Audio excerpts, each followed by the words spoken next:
嗨，大家好，我是阿用，今天来跟大家来分享的是这一台 BMW S1000RR。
这一台车子是我梦想清单的其中一台车子，而且它的排名呢是非常的前面。话说那时候我原本要买 R1 的时候呢，其实我非常犹豫，我要不要直接上这一台 S1000RR。可是呢，S1000RR 它的价格，因为那时候跟 R1 它其实有一段的差距嘛，因为它真的是比较贵，而且特别是它又是各种的选配再选配，可以让那个价格一下子又多了10几20万啊！虽然说人家说这个选配呢是加上去其实是蛮划算的，因为就比如说碳框的那个价格啊，还有全车的那些碳纤维 M 版的嘛，然后再加上去之后，如果就单价的比价来说的话，其实 M 版是很划算。然后虽然说这台不是目前最新一代的S1000RR，不过它基本上的架构呢，其实我觉得跟最新款的差异不算是很大，它主要是差在最新款可能是在前面的整流罩的部分啊，有一点不太一样的造型。今天看到这一台呢，其实它并不是100%原厂的啊，因为这个是我跟车主借的，这一台是2020啊2021年的时候的车吧，对。然后外观上面，其实它改了最明显的排气，就是排气系统的部分，它改了全段的泄制管。所以它在动力的这个输出还有音响的表现呢，其实是有点不太一样的哦。然后对啊，我在骑的时候呢，就是以我来说呢，我是比较喜欢低调一点的排气管。然后这台车子让我一路上真的骑的是非常的害羞啊。我觉得非常就是我个人非常喜欢的就是这种WSPK 这种摇臂啊，就是下三角的这种摇臂。它一般都是海鸥式的这种摇臂嘛，然后在刹车系统的部分呢，它是前面的总棒呢，它是采用尼信的直推总棒，前面的总棒它是用的是 BMW 这个牌子啊，可是这个牌子它应该是美国的 Hayes 的这个代工的，然后它后面卡钳是采用是 Brembo 的，前后避震器它都是采用电子可调的这个避震器啊，再加一个特色呢，就是它的方向灯啊，跟它的后面的警示灯它是坐在一起的，所以它们在亮的位置也是同样的地方，所以它没有像以往传统是中间有一个警示灯。OK， 它亮起来之后，就是它的日行灯的位置在这个地方。那它的配备呢，基本上就到这边啦。然后接着呢，然后我们来迫不及待来上车试给大家看这台车子实际骑起来的感觉是怎么样吧。OK。BMW S1000RR, so excited. OK.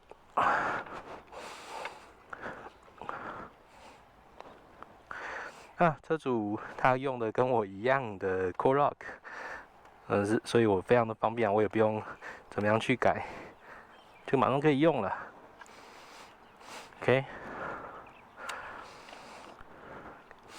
开机画面。非常的漂亮啊！基本上它的控制的部分呢，在右手边这里，它有这个 Mode 这个模式，然后切换的时候就可以切换 Rain、Road、Dynamic 还有 Race。然后目前呢是还没有开启 Race Pro 的模式，所以它这边不会看到 Race Pro 1、2、3哦。然后在这里的地方，它还有加热把手，然后这就是开关的部分，然后在左手边，它这里有定速啊，双黄警示灯，然后这个按钮呢是看有什么样的警示，然后这里是有 DTC 的调整，然后这边是 menu， 这边进到 menu 就可以进入上下这边就可以进入到 menu 的选单。OK， 那它这边有个比较特别哦，它这里是用旋转的这个方式去控制的，然后这边在扭的时候，向左右这边扭 ，OK， 它这里就可以去左右去切换。那我从这边先开始好了，那我车辆，然后这边按下就可以进到车辆的这个资讯啊，车载电脑就是我们的一般的 Triple One、Triple Two， 然后这边就有一些里程的这边的资讯，然后再来是胎压的部分，这边有胎压显示的功能。然后剩多少公里去保养？这 Sport 这边进去的话，你可以切换不同的仪表画面。然后这你看你喜欢什么样的仪表画面，然后这边就可以让你去做切换。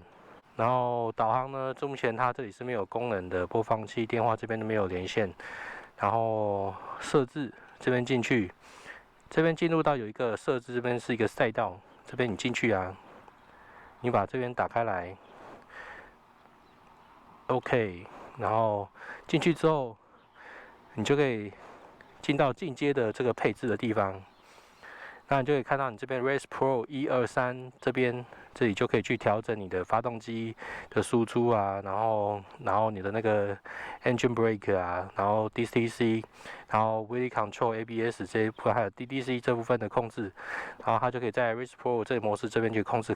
而且一旦当你这样子做了之后呢，你回到这里的界面，你的 Race 这边就不一样咯，就变成这里就是第一段就是 Race， 然后再是 Race Pro 1、2、3这边可以让你去做选择这样。所以我们一般体验呢，我们不是在赛道上面，所以我还是建议就是我们就先回到一般的这个设置啊，车辆的设置这边就还可以去稍微微调 HSC 啊，就是那个斜坡起步的控制啊，然后换挡指示灯这边可以去做调整你的换挡的时候那些指示灯的亮灯的转速跟结束的转速，还有亮度跟频率的地方可以去做调整。这边还可以校准你的电子避震器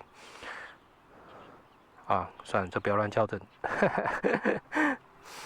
好，那基本上就是这样子啊。OK， 那我们来上路实际来试一下吧。OK。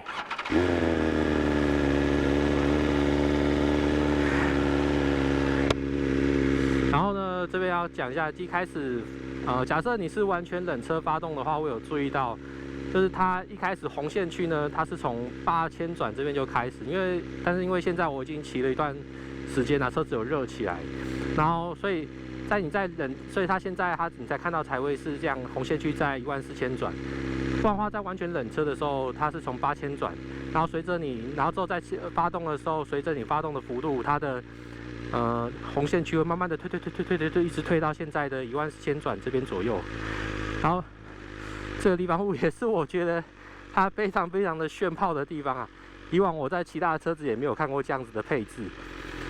Alright， 那我们一开始先用最低的 RAM 模式这边来体验一下低速的时候。然后这台车子呢，它在假设你刚发动啊，然后它的转速是会比较高的时候，然后你不要马上的就上车去，就起步哦，因为它这台车感觉它是蛮注重冷车这边要先暖车发车，之后你再上车再出发，不然的话你如果一开始它还没有完全热起来，就是转速还是在热车的那个比较高一点，大概2000转那个转速，你一上车，然后你一放离合器，就会有一种车子弹出去的感觉啊，然后就会有一点刷掉。看从刚刚一路这样子起步 ，OK， 我们来试一次，再试一次。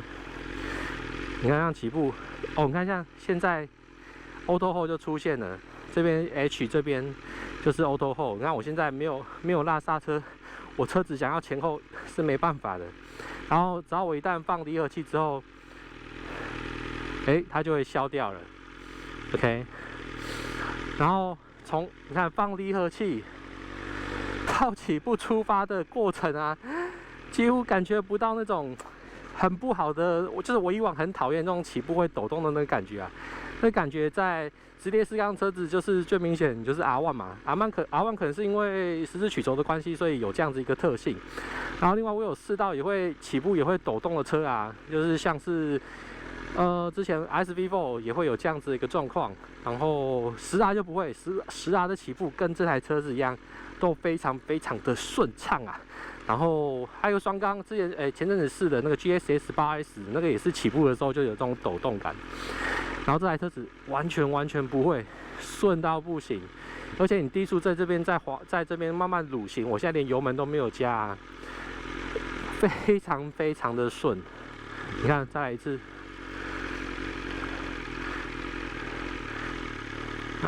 非常按起步完全没有任何的抖动，真的是太赞了！这个光这一点的舒适度啊，我觉得就可以给它非常高的分数。然后，在这台车子呢，在低速这边，你看哇，这边在绕行啊，超轻松的。我跟你讲，这个感觉你完全你不觉得你会像是骑一个像公升级的这种车啊？非常的灵巧。OK， 这个感觉哦，可能我觉得也是跟它的骑姿有关系。它的坐垫的高度好像大概820左右 mm 吧，然后手把的地方我觉得相对来说不算低哦。我以为这个 S1000RR 它的手把就是应该会是非常战斗的，然后可是实际上骑了之后才发现，它的手把的高度感觉是我最近骑的这几台公升级的车子里面应该是最不战斗的。这让我觉得非常惊讶，它比10R 感觉还要再高一点，然后当然 SV4 跟 R1 都是属于非常战斗到不行的，然后10R 是相对来说是比较轻松，然后就这一台的高度更让我觉得轻松啊，这个高度让我觉得好像有一点像 R15 的这个骑姿啊，就是可能 R15 讲的有点夸张，不过我真的觉得有一点比较接近 R15 的那种街跑的那种感觉。我觉得这台车子在骑长途旅行啊，你也不会觉得很累。然后，不过离合器的重手程度确实是还是有的。然后它有一个点就是，它的油箱的形状啊，就是比较可能后方的地方比较高啊，然后所以我会觉得它会比较贴到我的肚子啊。然后，所以可能对于肚子比较大的人来说，可能是比较不友善一点。OK， 然后再来是它的 N 档啊，我觉得很不好排。我之前有时候那个 N 档那边排老半天才排进去，然后这一台车子有时候 N 档的实在是很难进，现在又可以进得进去了。然后我之前要进 N 档，然后面调老半天，到红灯透过。然后，那我们现在上路去骑给大家看咯。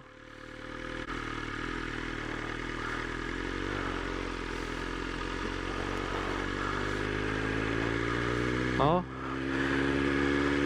然后换挡的地方啊，我现在2000转左右，它就可以换挡了。它换挡的转速啊，非常的低，而且我现在2000转进退档的快排都非常的顺。你看，非常的低的档位的转速，我就可以换挡了。它2000转，真的2000转是非常的低，而且在降档，在这么低的转速这边我降档也是超级的顺。这台车真的是在这地方的电控啊，那太夸张了。然后它还有一个功能哦，像我现在打方向灯，打右转。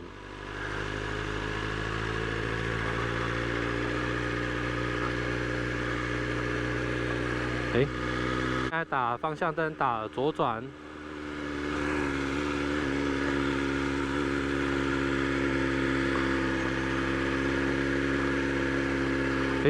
回正，它有时候它有车身会有那个自动回正取消方向灯的功能啊。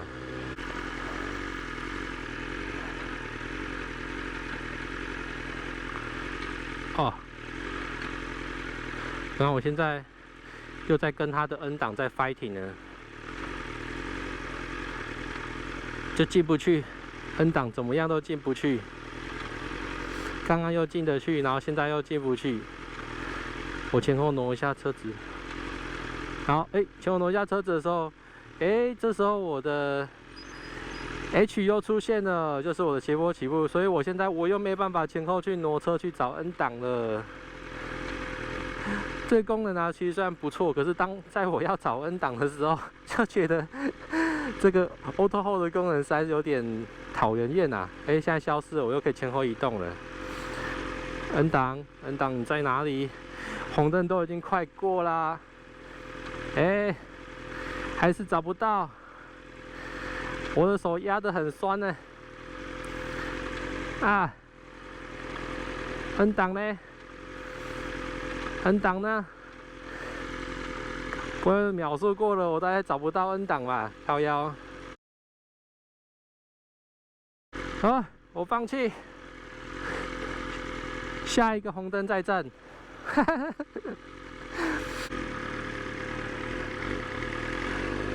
好，打右转灯。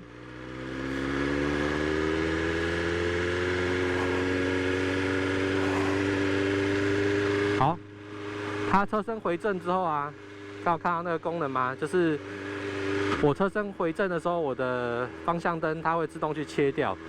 可是其实我觉得刚刚试了好几次啊。它这个功能其实不是很灵敏啊，就是有时候我在那边在那边扭来扭去，然后那个方向灯就是死不给我取消，不如我还是直接按这个 off 去取消这个方向灯啊。不过这个就是有时候它会自己会消失，有时候又自己不会消失，所以有时候我到底是习惯性的还是把当做是按掉方向灯当成是一个习惯性的还是比较好。不然像 Gogoro 这个功能啊，我觉得 Gogoro 做的还是比它好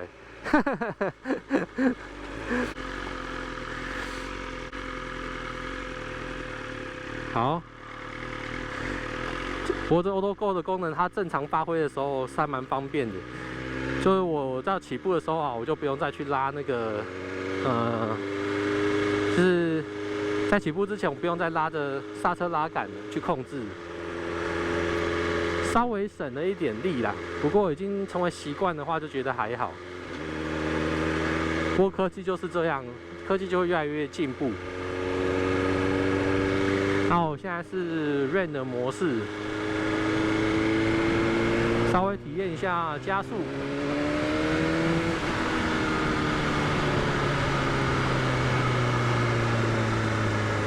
哦，这个加速是还不错。不过 Rain 的模式虽然加速感是还不差啦，然后不过是会觉得有一点闷闷的那个感觉。然后我现在换成是 Raw 的看看。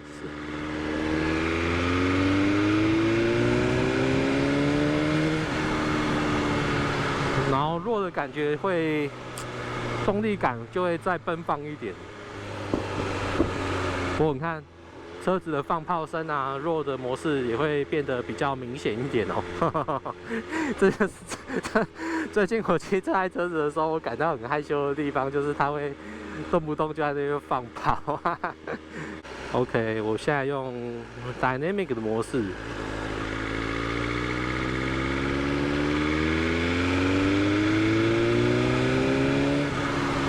然后 Dynamic 的模式，你就觉得它加速的那个闷闷的感觉啊，就消失了。对，它就变成是一台正常的 S1000 WR 的那种感觉，就是应该有200匹，就有像这种加速感。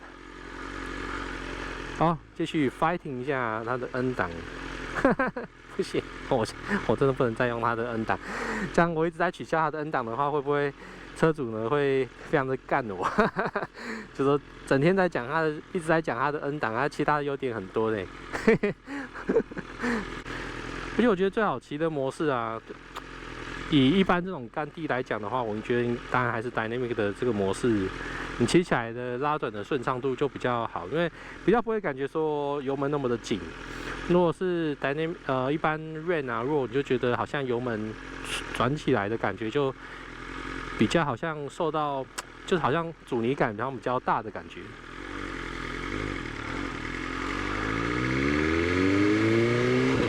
看哇，轻快。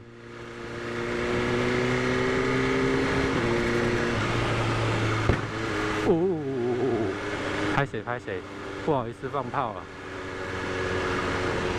他回油如果回太快啊，然后就会疯狂的放炮，所以我就不要吓到这边的邻居啊。我还是这里还是保守的骑比较好。等一下我们骑到比较更偏远的郊区的话，再稍微给它吹一下。然后我现在低转速的退档，5、4、3、2、1，哦，每个档位降档都非常的顺。然后低转速的升档，1档、2、3、4、5、6，不管是进档或升档啊，它的顺畅度、滑顺感完全无可挑剔啊！这怎么有办法把这个升降档做得这么的棒呢？不过除了就是刚刚讲那个 N 档，我要怎么样进都进不去的那种感觉。其他的就是你的快排的升降档啊，这部分都完全没有问题，而且是非常非常的优秀。然后，但是就是停车的时候，我要进 N 档，死都不给我进去，这个点就让我觉得有点美送，哈哈。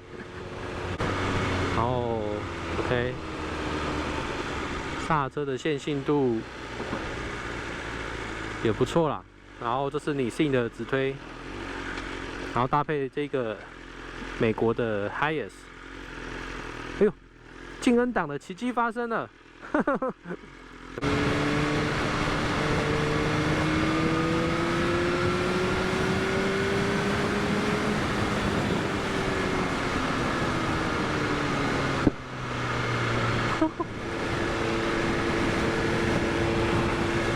真的，他每次一放屁的时候，我都觉得很害羞啊。这台仿赛呢，它在低转的扭力输出，其实我觉得相当不错。这种样的，你看，像我现在放下刹车，慢慢的放，都不会喘。你看，我完全没有补油门哦，放离合器而已，它完全在我完全放掉离合器之前，这台车子完全都不会有那种抖在喘的感觉。好，那我们现在可以上快速来体验一下。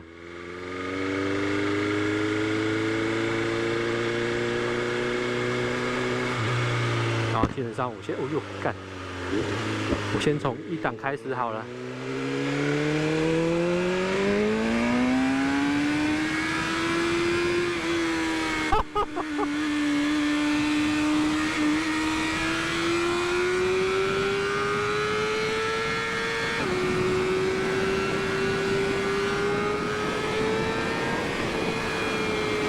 太扯了，太扯了！哎，我刚刚1档啊，升2档会有一种再踹我一下的感觉啊！哇，那加速感真的是源源不绝啊！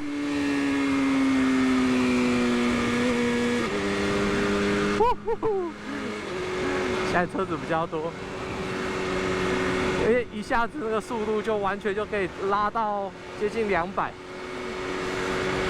非常的可怕。2档冲到快200哎！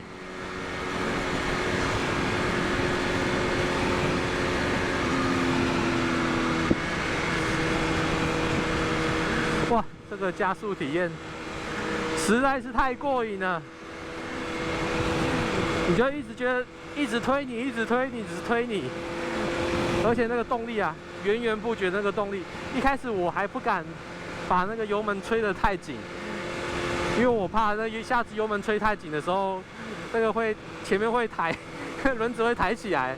跟我上次骑RSP4，我稍微用力吹了一下，然后前轮就整个抬了起来。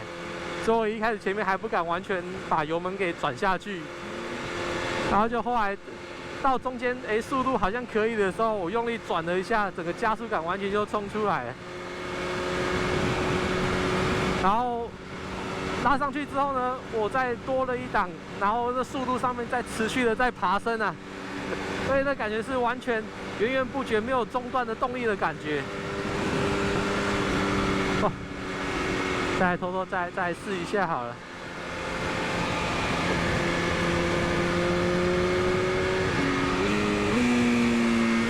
2档。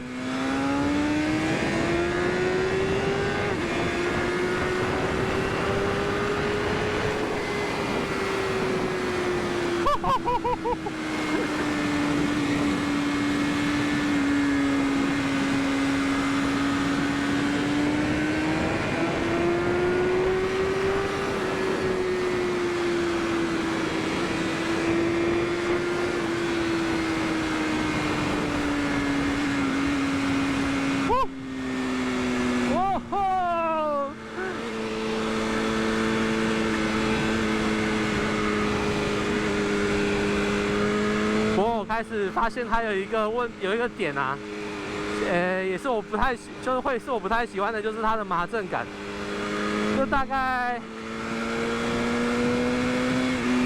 OK 转速大概到7000转之后啊，那个手把两边的手把的那个震动感非常的麻，然后油箱也会那个抖动感也是蛮明显的，对。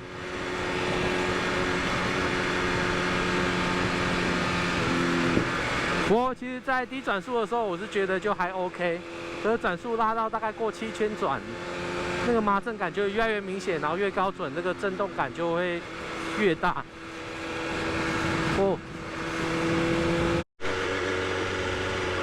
好，那悬吊的舒适度啊，我现在这一段西滨的路比较烂，我先来从Rain 的模式开始体验好了。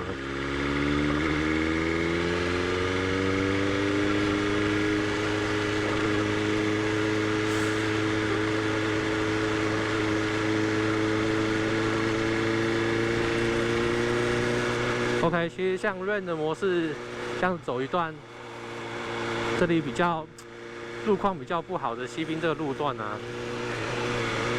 我觉得它吸震力算是还 OK 的，还不错。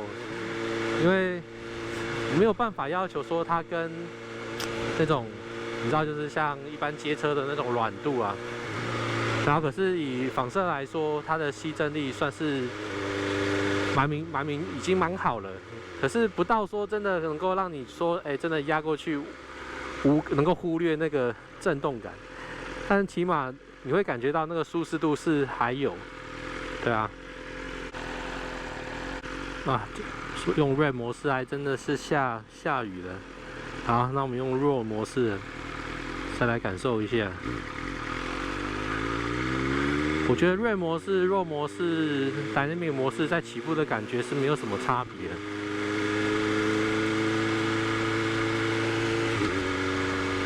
体验一下。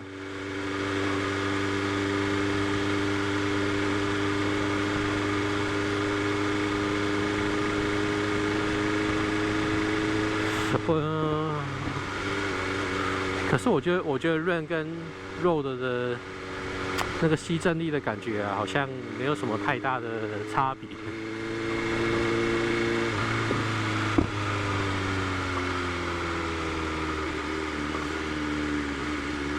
那如果改成是 Dynamic 模式看看，哦，Dynamic 模式的话，避震器的阻尼感、吸震就明显变得比较硬了一点了。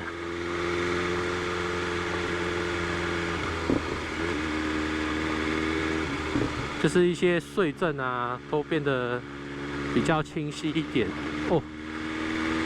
这个遇到那个坑啊，再骑过去压过去，那个抖动感，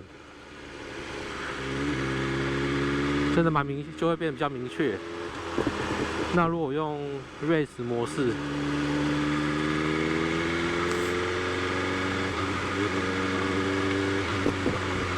哦，就整个连车架都在前后，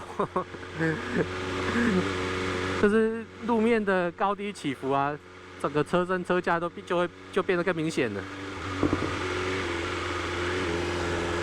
不过这种电子悬吊的好处就是这样啊，你在不同的路况啊，你可以自己去做调整。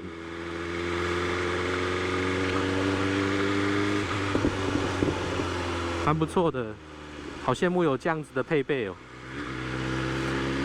可是在这种烂路，还是用比较软的模式比较好。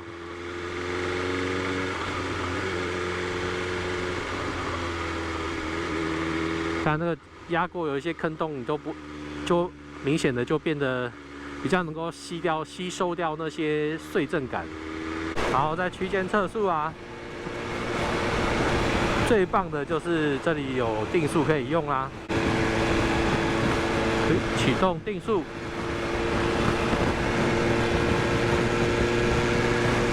哦，解放你的右手，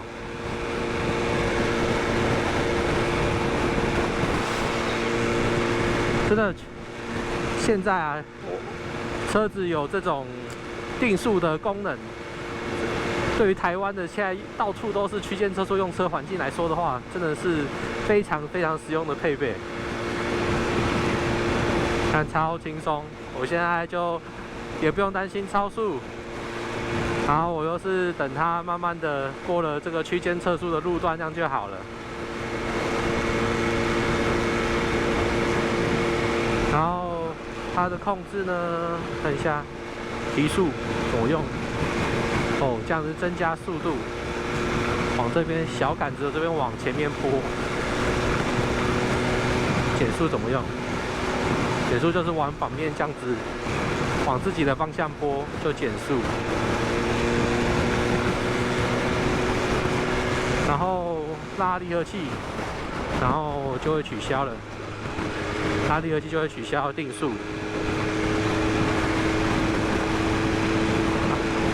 然后拉刹车也会取消定速 ，OK。然后不过它的油门啊就没有像10R这边可以往前再多一段，然后我就可以解除掉定速。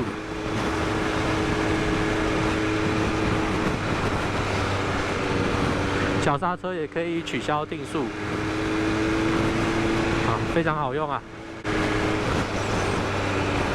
加热手把，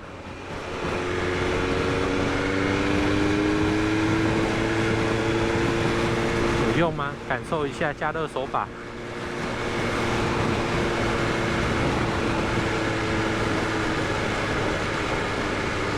哎，有呢，哈哈，这手把变得温温热热的感觉哦。看这个，骑上去5岭令他妈超爽的吧？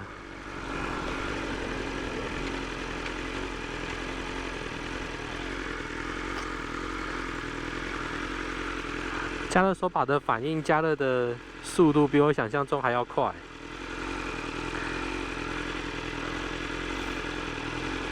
我已经觉得越来越热了，越来越热了，有感有感。我以前骑车啊，在冬天的时候上5岭，哇，那个手冻到没有办法，然后还要换厚一点的手套，换厚的手套骑一段时间就没有用了。有这个加热手把的话，真的就完全是神器啊！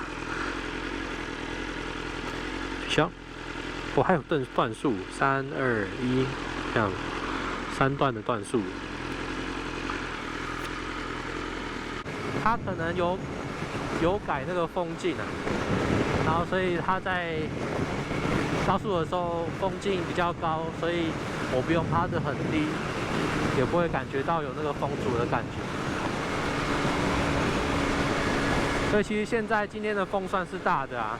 然后我的车子骑在这种高速路段，我也觉得车身的稳定度也是非常的好。不知道是不是跟它前面这里有加2个大的老流翼的关系有关。然后整体骑乘的稳定度啊，我不会觉得说好像被比较强的这个风给吹得歪七扭八的。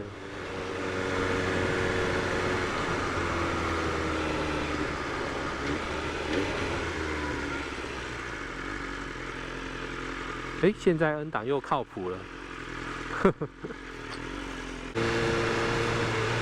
好，我们来接下来试一下3路的表现，看如何咯。现在 Rain 的模式。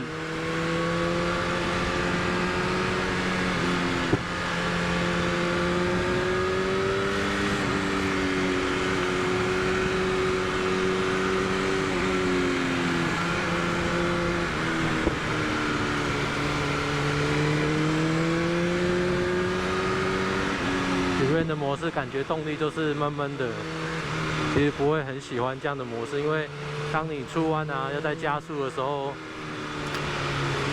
你会不是觉得好像慢半拍的感觉，或是觉得紧紧的感觉。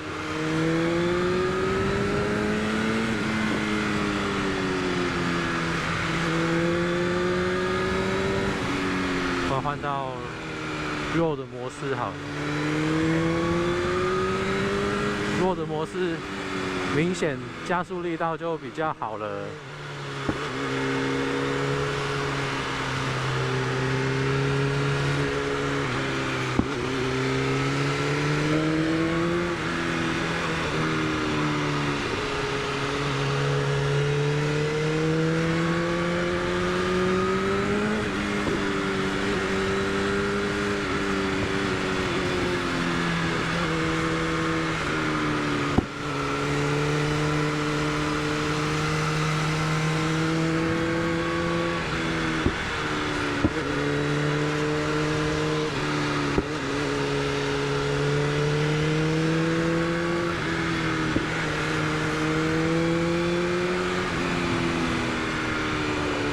来试试看 Dynamic。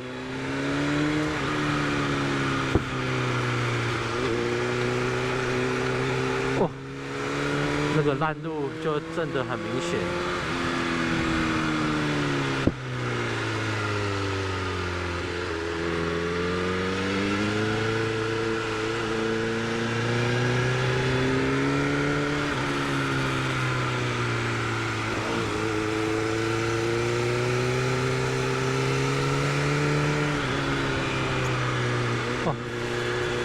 好锐利哦！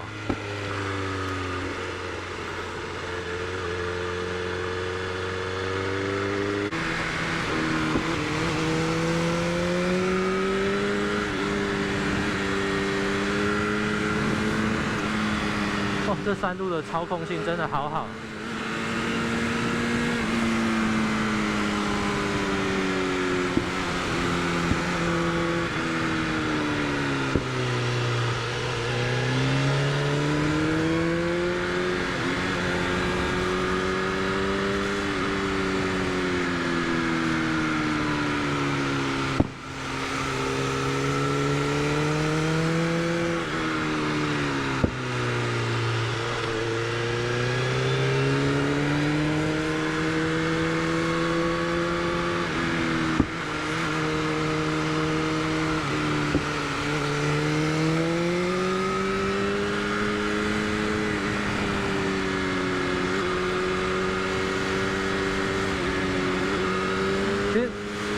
它真的就是你随便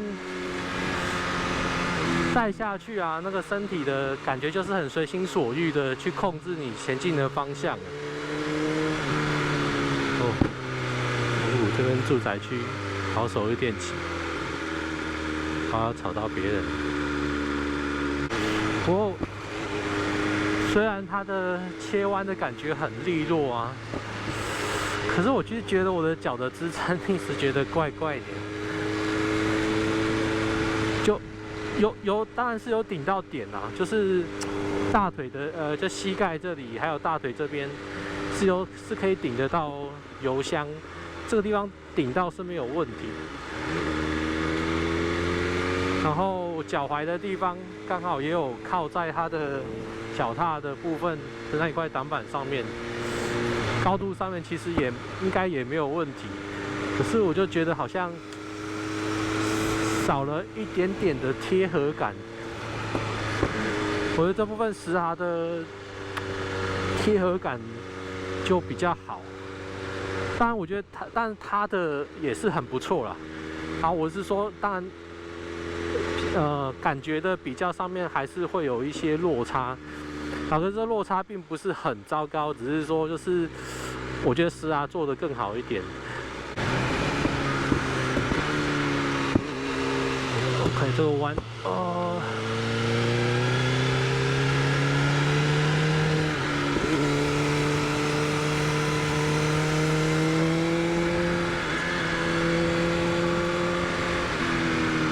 对啊，过弯是但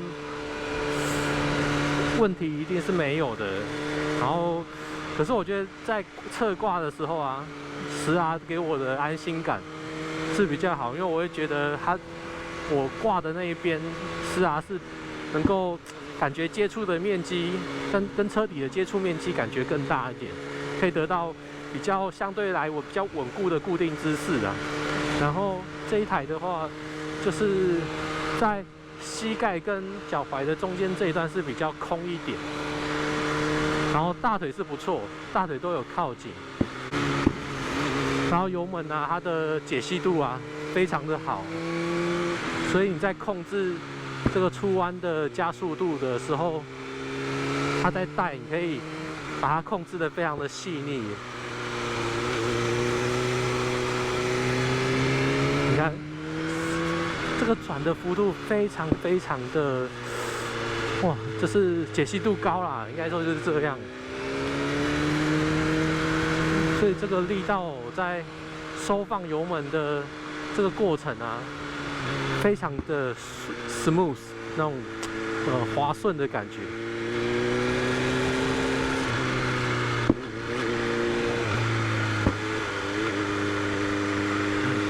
因为其实你在弯道的时候，转速的攀升的，就是力量出来的那个感觉啊，然后它必须要能够尽量跟你的油门的开度，这手转的开度的感觉要能够同步啊，这样的话才不会说你到时候转过头都不晓得，或是转不够，你就会觉得慢半拍，然后它就是一整个非常的随心所欲啊，非常的优秀的车。然后车底啊，就是感觉这样子过弯，你就更可以感觉到说，它的那个车体给你的感觉不会觉得很大，然后。所以给你带来的过弯性的感觉就更灵巧，这个感觉也是比较接近 SV4。然后不过把手啊，真的，我觉得把手可以再低一点，把手再低一点点的话会比较好。怎么讲？就是我觉得好像手在靠油箱啊，因为把手比较感觉是不是比较高，然后。手肘这边要靠到油箱，好像会比较有一点距离。然后整体的体验啊，我觉得还是 Dynamic， 不管在平路啊，还是在山路 ，Dynamic 的这个模式感觉是最通用。然后 Race 的话，我是觉得不要用啊，因为。Race 的话，它的电控保护性是相对来说是比较低的。好，我觉得最多用到 Dynamic 的这个模式就好了。我在路上骑的话，我都是尽量都把电控都开满，因为这样子是相对比较安全。啊，或者是说你可以用到它的 Pro Mode 模式，你可以制定一个就是把电控都尽量都开满的。然后，因为台湾的路啊很烂啊，所以我觉得你把那个它的电子避震器啊，舒适度可以调得比较高一点，会比较符合台湾的烂路的。像这个很烂的这个路啊，现在用 Dynamic 就觉得比较硬一点。然后如果用回 Ren 的话，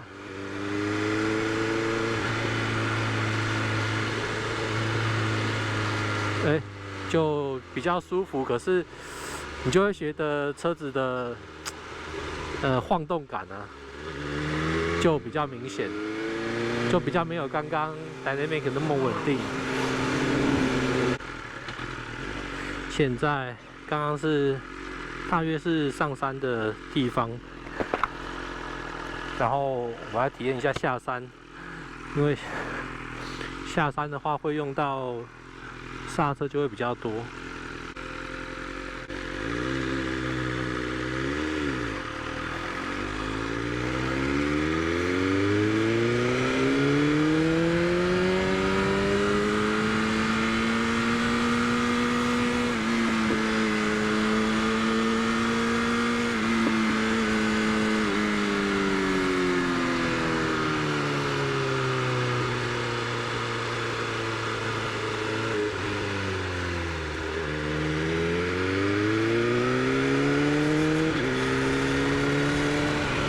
Ren 的那个这个出弯在加速的感觉还是比较钝，但因为你下山的话，那个动力你可能有车子去带动你的车体，所以稍微缓和一点那个迟钝的感觉。不行，我还是用 Dynamic 好了。对啊 ，Dynamic 的话，这个动力的输出感受还是最好的。那油给多少就速度就带多少给你。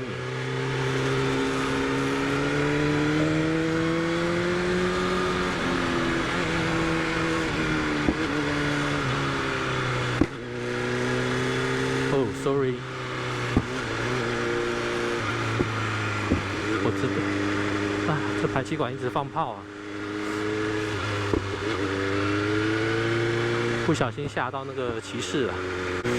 刹车的线性度啊是还不错，它的刹车感受让我想起R1。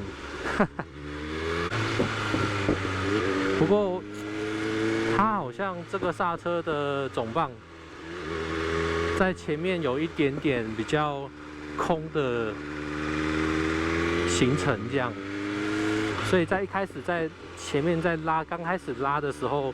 好像没有什么力道，然后大概在拉到1/3之后，你才会感觉到那个线性的力道开始出来，然后后面的2/3的力道呢，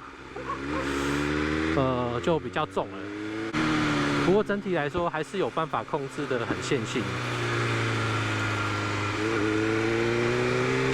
手感上其实也不错。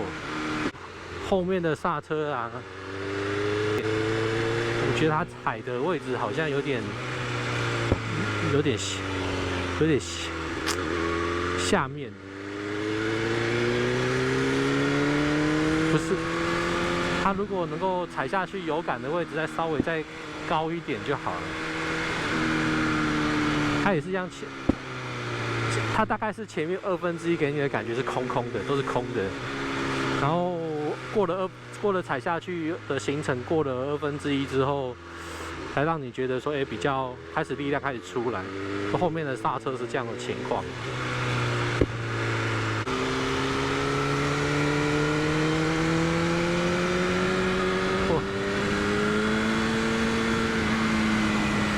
这个过弯真的是好顺畅哦。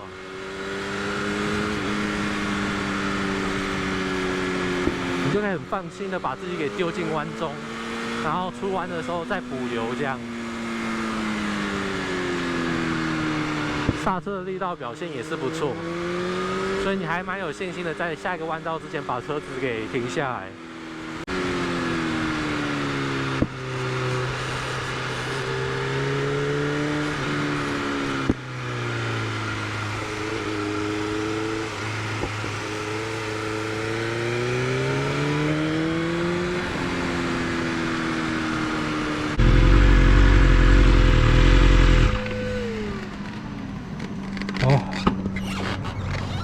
在我之前，其实就对这台车子的印象就非常的好，然后今天难得终于可以去试到它，所以也非常的感谢这台车子的车主，就是我们的观音彭于晏，然后他大方的出借这台车子，然后让我好好的体验他的车。